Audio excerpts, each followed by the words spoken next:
Hi అండి. ఈరోజు మనం ఇంట్లోనే సాంబార్ పొడితో సింపుల్‌గా సాంబార్ ఎలా చేసుకోవాలో చూద్దాం. చాలా బావుంటుంది. ఒకసారి ట్రై చేయండి.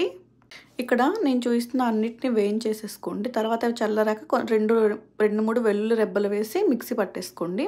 తర్వాత కందిపప్పు తీసుకొని అందులో కొంచెం ఆయిల్, అలాగే కొంచెం పసుపు, కొంచెం కరివేపాకు వేసుకొని కుక్కర్ పెట్టేసుకోండి.